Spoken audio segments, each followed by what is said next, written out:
Hello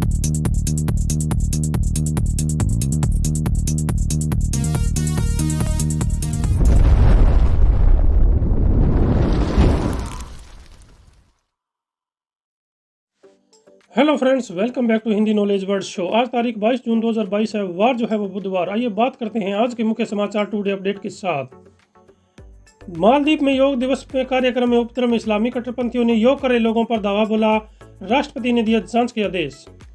कल दुनिया भर में 8वां अंतर्राष्ट्रीय योग दिवस मनाया जा रहा था। इस मौके पर मालदीव की राजधानी माले के गुलहू नेशनल फुटबॉल स्टेडियम में योग कार्यक्रम का आयोजन किया जा रहा था। इसी बीच इस्लामी कट्टरपंथियों ने ग्रुप में स्टेडियम पर दावा बोल दिया। राष्ट्रपति इब्राहिम मोहम्मद सोलिही ने मामले की जांच के आदेश दे दिए गए हैं। कार्यक्रम के दौरान अचानक 100 से ज्यादा लोग स्टेडियम में झंडा लेकर दौड़ते हुए घुस आए और लोगों को भगा दिया। इस दौरान कट्टरपंथियों ने स्टेडियम में लगे योग से जुड़े पोस्टर, बैनर और बोर्ड जो है वो भी तोड़ दिए। इतना ही नहीं, इन लोगों ने कैमरे में रिकॉर्ड कर ले लोगों पर भी हमला बोला। यशवंत सिन्हा होंगे विपक्ष के राष्ट्रपति उम्मीदवार। टीएमसी में इस्तीफा देते हुए कहा कि बड़े उद्देश्य के लिए अलग होना चाहता हूं। पूर्व केंद्रीय मंत्री ने तृणमूल कांग्रेस को टीएमसी के नेता यशवंत सिन्हा ने विपक्ष की ओर से राष्ट्रपति पद के उम्मीदवार होंगे। उन्होंने पार्टी से इस्तीफा दे दिया है। एक सोशल मीडिया पोस्ट में उन्होंने इस बात के संकेत भी दिए थे कि वे राष्ट्रपति चुनाव की रेस में शामिल होने के लिए तैयार हैं। अजीत डोभाल ने बताई अग्निपथ योजना की जरूरत क्यों, कहा हमारे आसपास माहौल बदल रहा है, हमें भी सुरक्षा के लिए बदलाव करना होगा। अग्निपथ योजना को लेकर पिछले 4 दिनों से देश में हिंसा आग में झुलस रहा है। जगह जगह सार्वजनिक संपत्तियों को नुकसान पहुंचाया जा रहा है। इस बीच राष्ट्रीय सुरक्षा सलाहकार अजीत डोभाल ने अग्निपथ योजना और इंटरनल सिक्योरिटी के मुद्दे पर बात की। न्यूज एजेंसी ANI से बात करते हुए उन्होंने कहा कि अब के तरीके बड़े बदलाव से गुजर रहे हैं। हम आमने सामने की लड़ाई की जगह आदर्श या दुश्मनों से युद्ध की तरफ जा रहे हैं। भारत के आसपास माहौल बदल रहा है, तकनीकी तेजी से बदल रही है। हम कल जो कर रहे थे वो आज भी करते रहे तो हमें सुरक्षित रहेंगे, यह गारंटी या संभव नहीं है। अगर कल की तैयारी करनी है तो हमें बदलाव करना ही होगा। अंतर्राष्ट्रीय योग दिवस पर पीएम मोदी ने 15,000 लोगों के साथ योगासन किया। ITBP जवानों ने बर्फ के बीच भी सूर्य नमस्कार किया। भारत समेत दुनिया भर में कल 8वां अंतर्राष्ट्रीय योग दिवस मनाया जा रहा था। पीएम मोदी कर्नाटक के मैसूर प्लेस ग्राउंड में योग दिवस मनाने पहुंचे। उन्होंने करीब 15,000 लोगों के साथ योग किया। पीएम मोदी के योग की शुरुआत तड़ासन, त्रिकोणासन, भद्रासन जैसे आसनों से की। इस अवसर पर पीएम मोदी ने कहा कि योग अब वैश्विक पर्व बन गया है। यह पार्ट ऑफ लाइफ नहीं है, यह पार्ट ऑफ लाइफ बन गया है। अग्निपथ हिंसा में 1000 करोड़ की रेल संपत्ति तबाह, 12 लाख लोगों की यात्रा रुकी, 1.5 लाख यात्री फंसे और 70 करोड़ रुपए जो है वो रिफंड भी करने पड़े। अग्निवीर भी वीरता पुरस्कार के लिए हो गए एलिजिबल। सरकार ने की घोषणा। अग्निपथ पर फेक लेटर वायरल है। रक्षा मंत्रालय ने कहा स्कीम में कोई बदलाव नहीं। गलत सूचना फैलाने वाले 35 व्हाट्सएप ग्रुप बैन। देश में अग्निपथ विवाद के बीच रक्षा मंत्रालय का एक लेटर सोशल मीडिया पर वायरल हो रहा है, जिसमें दावा किया गया है कि वैसे कैंडिडेट जो 2019 में भर्ती हुए थे, सैनिक नायक पद पर नहीं पहुंच सके, वे अग्निपथ स्कीम में आएंगे। केंद्र सरकार ने सोमवार को साफ किया कि रक्षा मंत्रालय के नाम से सर्कुलेट हो रहा लेटर फेक है।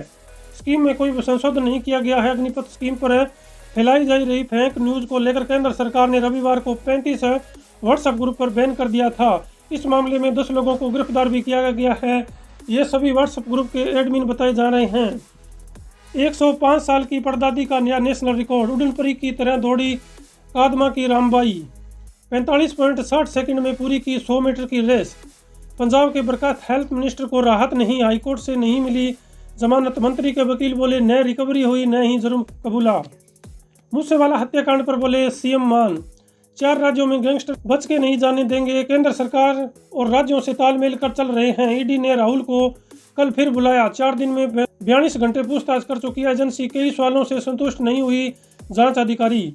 सोनिया गांधी हॉस्पिटल से डिस्चार्ज, 8 दिन बाद कोरोना से ठीक होकर घर लौटी। नेशनल हेराल्ड केस में 23 को ईडी के सामने पेशी।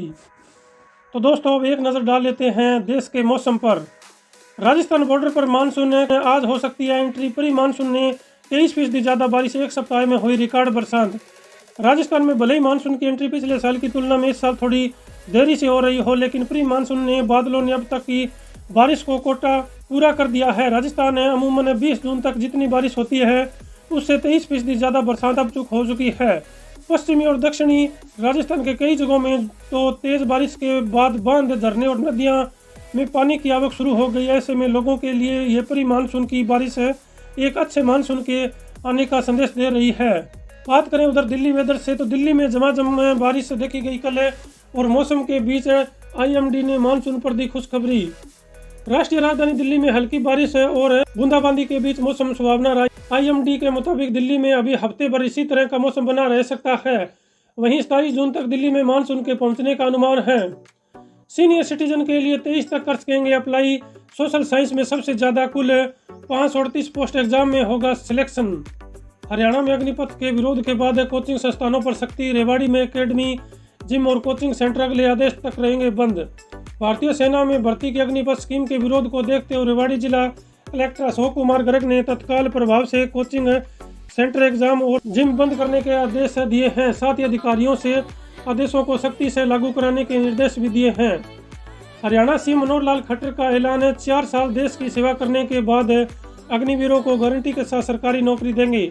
देश भर में अग्निपथ योजना का विरोध हो रहा है। इस बीच युवाओं को दुविधा में देखते हुए समझते हुए हरियाणा के मुख्यमंत्री मनोहर लाल खट्टर ने मंगलवार को ट्वीट कर एक बड़ी घोषणा की। उन्होंने ट्वीट लिखा कि मैं घोषणा करता हूं कि अग्निपथ योजना के तहत 4 साल देश की सेवा करने के बाद वापस आने वाले अग्निवीरों को गारंटी के साथ हरियाणा सरकार में नौकरी दी जाएगी।